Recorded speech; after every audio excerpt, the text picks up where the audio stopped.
이미 이전부터 밝혔다고 봐야 되는 거죠. 네. 근데 지금 이낙연 전 대표가 지지율이 좀 많이 떨어진 상황이잖아요. 호남의 민심을 잡지 않으면 안 된다 이런 절박한 심정도 있을 네. 거라고 생각하고요. 그러니까 단순히 그냥 호남의 민심을 잡는다 이런 차원을 넘어서서 이제 민주개혁 세력으로서의 어떤 대권 주자의 상징성을 가지고 가는 거거든요. 근데 그렇게 해야 사실은 지지율이 다시 올라갈 가능성이 있기 때문에 네. 바닥에서부터 다시 시작하겠다 이런 마음을 좀 먹고 있는 거 아닌가 싶어요. 더군다나 4.7 재보궐선거 또 참패였기 때문에 그거에 네. 대한 책임론도 적지 않은 상황이거든요. 그러니까 민주당이 대선 후보를 결국 9월 초까지 뽑아야 한다고 한다면 실제로 대선 레이스는 7월부터 시작이 되는 거거든요. 네. 그러니까 앞으로 남은 기간이 2달도 안 되는 거예요. 2달 안 되는 기간 동안에 지지율을 최대한 끌어올리지 않으면 안 되는 굉장히 절박한 상황에 놓였기 때문에 뭐 대권 도전을 공식화하지는 않더라도 앞으로 대권 주자로 꼽히는 민주당 내 대권 주자들이 적극적으로 행보를 할 가능성이 훨씬 네. 높아지고 있다. 그러니까 앞으로는 이런 모습들 더 자주 보지 않을까 싶습니다. 그렇군요. 개헌 등등을 논의한 것, 어떤 민주 진영의 대권 주자로서의 상징성을 보이면서 한편으로는 또 그 절박하게 지금 지지를 올려야 된다라는 것을 반영하기도 한다 이렇게 말씀을 하셨는데 어제 기자회견에서는 이것만 얘기한 것이 아닙니다. 뭐 기억하시겠지만 이낙연 전 대표 올해 초에 민주당 대표로 있을 당시 박근혜, 이명박 두 전직 대통령에 대한 사면을 얘기를 했다가 지지율이 뚝 떨어지는 그런 쓴맛을 보기도 했는데 어제 이 사면론과 관련해 자신의 발언을 사과하기도 했습니다. 그 배경은 뭐라고 보십니까? 지지율이 떨어져서 그렇습니다. 그것 때문에 1월 달에 1월 초에 그 얘기를 하고 나서 지지율이 거의 반토막 났거든요. 그것을 이제 다시 회복시켜 보기 위한 네. 하나의 말바꾸기라고 보여지는데요.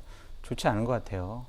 지도자가 말을 바꾼다는 것 자체는 상당히 큰 어떠한 명분과 계기가 있어야 하는데 단순히 난 지지율 떨어졌고 호남의 민심을 얻어야 된다, 지지율을 얻어야 된다 이런 전략적인 판단을 갖고 본인이 큰 화두를 던진 사면론에 대해서 말을 바꿨다? 이것은 정치 지도자로서 자격이 있는 것이냐라고 의심받을 수밖에 없다라는 생각이 들고요. 저는 이낙연 대표에게 좀 조언을 해드리면 스트라이크 존을 좀 좁혀라 라고 말씀드리고 싶어요. 지금 무사 말로입니다. 지금 내가 공을 잘못 던지면은 밀어내기로도 한 점 줄 수가 있다. 그런데 지금 이것저것 막 던져서 헛스윙을 유도하려고 하는 것 같아요.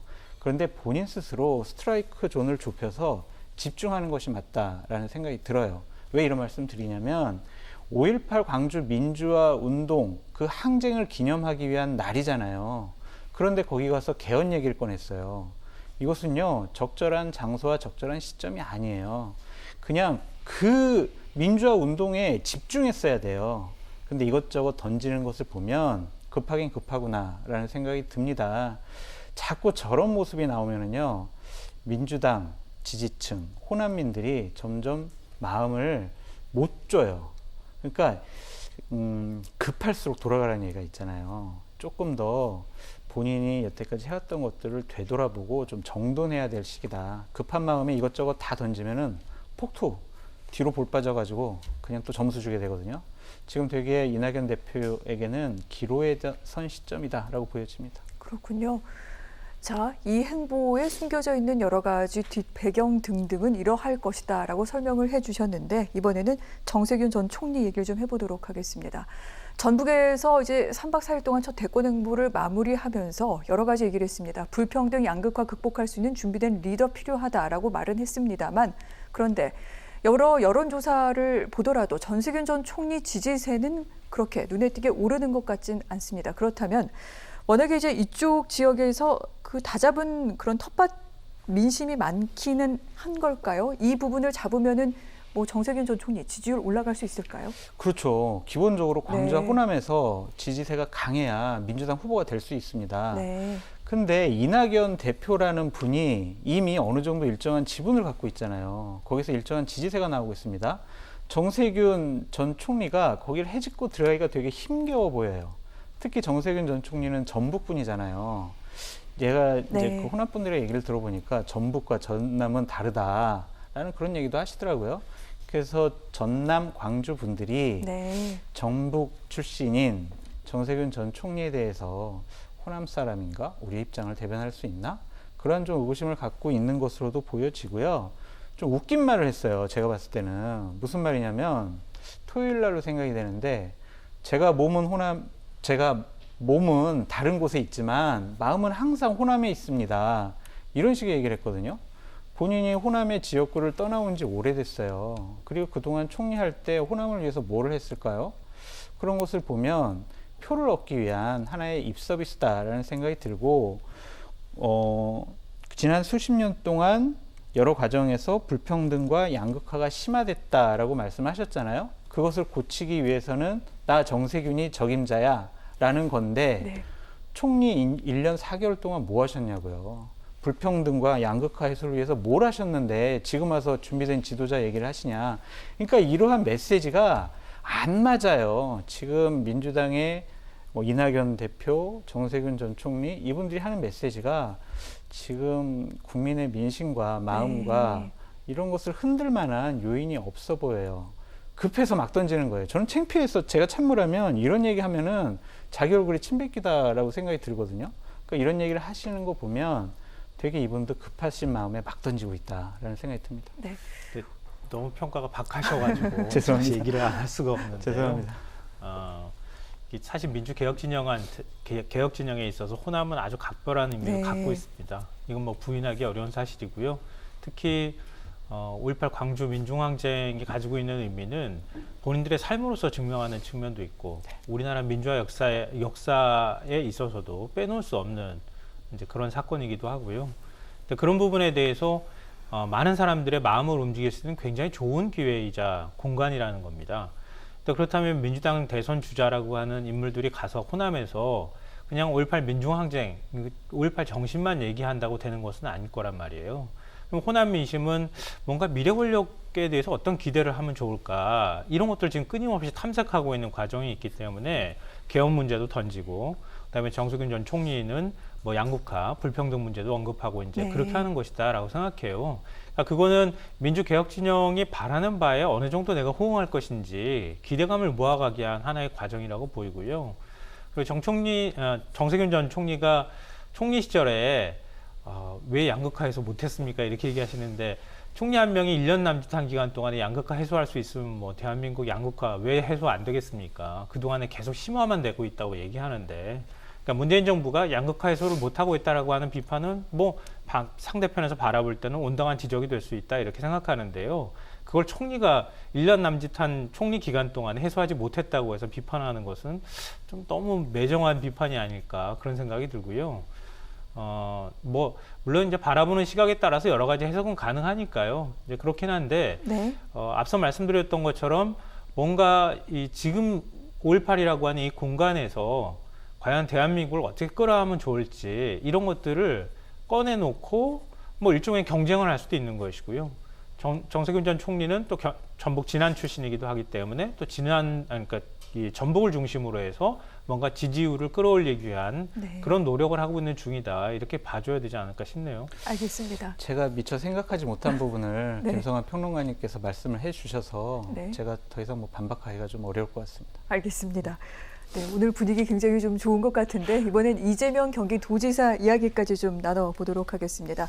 이재명 경기도지사는 여권 대선 주자 가운데 전국 지지율, 호남 지지율 가장 앞서 나가고 있습니다. 지자체장 현역 장이기 때문에 지금 일정을 많이 빼진 못해서 오늘과 내일 1박 2일 일정으로 호남을 찾는데 가서도 계속해서 어떤 그 정책적인 목적하에 이곳을 방문한다는 그런 모습을 보여줍니다. 자동차 부품과 관련해 기업계 인사들을 만나고요. 내일은 또 기본소득과 관련해 광주 지역의 5개 구청장들을 만난다. 이렇게 지금 전해지고 있는데 이재명 지사는 사실은 영남 출신입니다. 이 고향이 경북 안동이고요. 이낙연 전 대표는 전남 영광, 방금 그 정세균 전 총리는 전북 진안, 둘 다 호남 출신인데 호남 지역의 지지율은 하지만 영남 출신인 이재명 경기도지사가 더 훨씬 높습니다. 그 이유는 무엇일까요, 평론가님? 그동안에 노무현 전 대통령도 네. 마찬가지고요. 문재인 대통령도 그렇고 PK 출신이잖아요. PK 출신 대선 후보가 호남의 민심을 잡아야 그래야 대선 후보가 된다. 네. 일종의 인적 공식같이 이런 부분들이 만들어진 측면이 있거든요. 근데 이번에 또 정반대잖아요. 이재명 지사의 경우에는 영남 출신이란 말이에요. 그러니까 호남의 마음도 잡고 영남 중에서도 지금 TK 출신 안동이기 때문에 안동 중에서도 안동 분들도 모를 정도의 아주 산골짜기 골짜기 출신이에요. 네. 하재민의 자녀이기도 했고요. 워낙 뭐 가정이 빈곤한 가정에서 태어나서 초등학교밖에 졸업을 못했잖아요.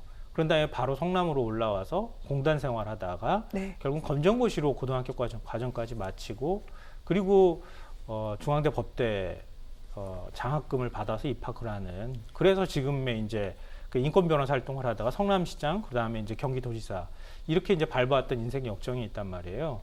그러니까 사실 기존에는 PK 출신이 아무래도 인구도 그쪽이 좀 많기도 하고 이제 그런 부분에 대한 게 있었는데 오히려 보수 정당에서는 TK 출신이 보수 정당으로서의 어떤 입지를 가지는데 유리한 측면이 있었는데 이제 TK 출신의 대선 후보가 민주당에서 나오는 아주 이례적인 모습을 네. 이제 보게 되는 것 같아요. 근데 호남 분들이 생각할 때 그런 것처럼 TK에서 대선 후보로서의 어떤 지지율을 모으면서 호남이 마음을 줬을 때 진짜 대선 후보로 만들 수 있지 않을까 하는 기대 심리가 있을 수 있다는 거죠. 그리고 또 이게 뭐 지역색으로 후보를 가르고 그런 차원의 문제가 아니라 이건 전략적인 선택에 관한 문제하고도 연결이 돼 있거든요. 네. 그러니까 그런 측면에서 좀 관망을 할 필요가 있다 이렇게 생각이 됩니다. 그래서 이재명 지사의 경우에는 이번에 호남 갔을 때에도 단순히 5.18을 계기로 해서 갔다 이런 차원의 문제라기보다는 본인의 정책을 들고 갔잖아요. 특히 이제 경제를 챙기는 모습이나 아니면 기본소득과 관련돼 있는 인식이나 이런 것들을 확산시키는 과정을 밟는 거죠. 이게 일종의 차별할 겁니다. 그러니까 호남 출신이 아님에도 불구하고 호남의 민심을 얻기 위해서 뭔가 정책적인 공약을 들고 가서 호남의 민심을 흔드는 이런 부분들을 아마 저는 노렸을 거라고 생각을 합니다. 그렇군요. 자, 여러 가지 좀 차별화된 행보 어떻게 보면 좋을지 이 부분에 대해서 의견을 들어봤는데 이번엔 야권의 광주 방문도 좀 얘기를 해보도록 하겠습니다. 윤석열 전 검찰총장은 광주를 방문하는 것은 아닙니다. 하지만 이 몇 달 동안 계속해서 자맹을 하고 있는 가운데 5.18과 관련된 메시지를 언론과의 전화통화 방식으로 좀 공개를 했는데 자유민주주의, 헌법 정신을 강조한 바 있습니다. 그리고 당일은 아니지만 얼마 지나고 난 뒤 5.18 민주묘지를 방문할 것이다. 이런 얘기까지 전해졌는데 방금 말씀드린 그 메시지 어떤 의도가 있다고 보십니까? 평론가님. 대권 행보를 시작하는구나 하는 생각을 전 했어요. 네. 굳이 5.18에 맞춰서 이런 메시지를 냈다고 하는 것 자체가 대권 행보를 조만간 하겠구나 이런 생각을 하게 되고요. 만약에 5.18이라고 하는 이런 시점에 맞춰서 만약에 광주행을 선택했다고 하면은 지금 바로 정책 홍보 시작했다고 하는 평가가 나올 겁니다. 네. 근데 지금은 뛰어들 타이밍이 아니거든요. 왜냐하면 국민의힘도 지금 뭔가 그 당권도 주자가 정해져서 당권을 누가 잡을지 지도부도 지금 구성하지 못하고 있는 상태라는 거죠. 그리고 국민의당과 문제도 어떻게 될지도 아직 정리가 안 된 상태이기 때문에 지금 먼저 대권 주자로서의 어떤 행보가 시작됐다고 하면은 여러 가지 아마 검증도 시작되고 복잡하게 얘기들이 많이 갈 겁니다. 그러니까 지금 타이밍상으로 지금은 아니라는 거예요. 네. 그러니까 메시지만 내놓고 저 조만간 정치 행보 할 겁니다. 이거 국민들께 알리는 것이나 다름이 없다. 이렇게 생각하는데 근데 메시지의 내용의 측면에서는 저는 좀 동의가 잘 안 돼요. 자유민주주의하고 법치주의 네. 두 가지를 강조한 것으로 보이는데요. 마치 현 정부가 5.18 정신을 이용한 것처럼 이렇게 표현하는 것은 아마 호남에서 동의하기가 좀 쉽지 않을 것이다. 보수 진영 쪽에서 봤을 때는 좀 다른 시각으로 바라볼 수 있는 여지는 있고 네. 중도층의 그러니까 부동층에서 자신을 어떻게 평가하는지에 대해서는 아마 생각을 한 것 같은데 현 정부가 5.18을 이용했다고 하는 표현이나 이런 것들에 대해서는 아마 동의하시는 분들이 그렇게 많지는 않을 것 같아요. 그러니까 그런 면에서는 메시지 측면에서는 꼭 성공한 메시지라고 보기에는 조금 더 부족하지 않을까 개인적으로 그렇게 생각합니다. 네. 그 메시지가 향하고 있는 층이 어느 층인지는 저희가 좀 짐작을 할 수 있을 것도 같습니다. 알겠습니다. 한 가지만 더 좀 여쭤보고자 하면은 물론 야권에서도 유승민 의원 또 국민의당 안철수 대표 등도 5.18 기념식에 참석할 예정이긴 한데 저희가 또 눈여겨보는 대목은 바로 이 지점입니다.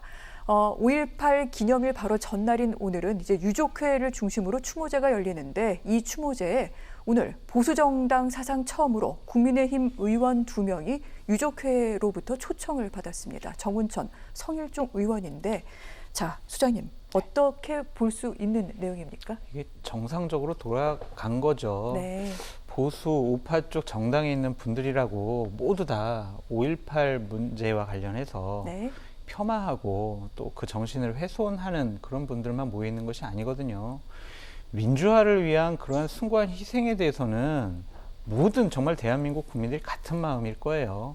광주에 있는 시민들과 그 유족분들에게 지금도 감사한 마음을 다 가지고 있을 겁니다.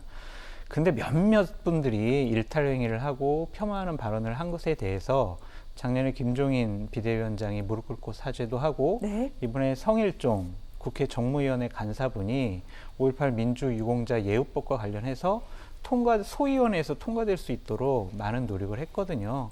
그런 점에 대해서 5.18 유족분들이 상당히 고마움을 표했다라는 생각이 들고 걱정스러운 부분이 있어요. 지금 6월 11일 날 네. 국민의힘이 당대표 최고위원 선출하잖아요. 그 최고위원회 5.18 민주화 운동과 관련해서 상당히 폄하한 발언을 많이 했던 김순례 의원이 최고위원으로 출마를 한다라는 지금 얘기가 있습니다. 그런 점들이 다시 네. 한번 그 호남 분들의 마음에 또 상처를 되새기게 만드는 그런 계기가 되지 않을까라는 그런 걱정이 있는데, 누가 또 말린다고 해서 또 본인이 출마한다고 하는데 말린다고 들을 뿐도 아니고, 이런 부분들은 알아서 본인 스스로 자제하고 반성하고 그래야 된다는 생각이 듭니다. 한마디만 보태자면 징계나 이런 것들을 제대로 했다면 지금 또 이런 일이 있지는 그럼요. 않았을 텐데 이런 생각이 들기도 합니다. 근데 이게 무엇보다 굉장히 중요한 의미를 갖고 있는 일이기 때문에 그렇죠. 지금 특히 이제 국민의힘 계열 정당에 있는 인사들을 아마 5월 단체에서 초청한 건 아마 처음이 아닐까 싶어요. 네. 이 굉장히 상징적인 의미가 저는 있다고 생각해요. 그러니까 마음을 열기 시작했다는 거죠. 그동안에 사실은 뭐 과거 이제 3당 합당부터 시작해서 그러니까 지금의 보수 정당의 뿌리를 찾아 들어가면 결국은 5.18 정신을 훼손하고 5.18 그 진상 규명을 방해하고 이런 세력들하고 뭐 더 거슬러 올라가면 5.18을 저지른 세력하고 네. 신군부 세력하고도 맥락이 맞닿아 있는, 뿌리가 맞닿아 있단 말이에요. 그런 면에서 절대 용납할 수 없는 세력이라고 생각을 해왔다는 거죠. 그렇게 했는데 5월 단체에서 유족회에서 이번에 와라 이렇게 초청을 해줬다고 하는 것은 시대가 그만큼 바뀌기도 했지만 네. 국민의힘에 대한 인식도 달라져 가고 있구나. 이건 민주당도 굉장히 위기의식을 갖고, 왜냐하면 네. 민주당은 그냥 어찌 보면 좀 나쁘게 표현하면 호남에 그냥 깃발 꽂으면 우리 되는 거야 이렇게 생각했던 시절도 있단 말이에요. 지금도 아마 일부 인사들 그런 식의 생각을 하고 있을 겁니다. 그렇게 해서 언제나 우리가 공천하면 당연히 뭐 당선될 거야 이런 식의 사고방식을 하면서 오히려 정신 못 차리고 호남 정치에 대해서 공들이지 않고, 그리고 호남을 위해서 뭔가 노력하지도 않는 네. 그런 세력이라는 평가를 호남 스스로에서 굉장히 많이 박하게 평가를 받았단 말이에요. 오히려 구태를 보였던 세력처럼 비판을 받아왔던 측면도 있다는 거죠. 그런데 지금 국민의힘의 마음을 열기 시작했다는 것은 선택지에 올라가 있다는 얘기예요. 이제 선택할 수 있다고 하는 얘기가 될 수 있거든요. 네. 그러니까 다음번에 국회의원 선거할 때 국민의힘에서 후보 내면 찍어줄 수도 있는 상황이 된다는 거예요.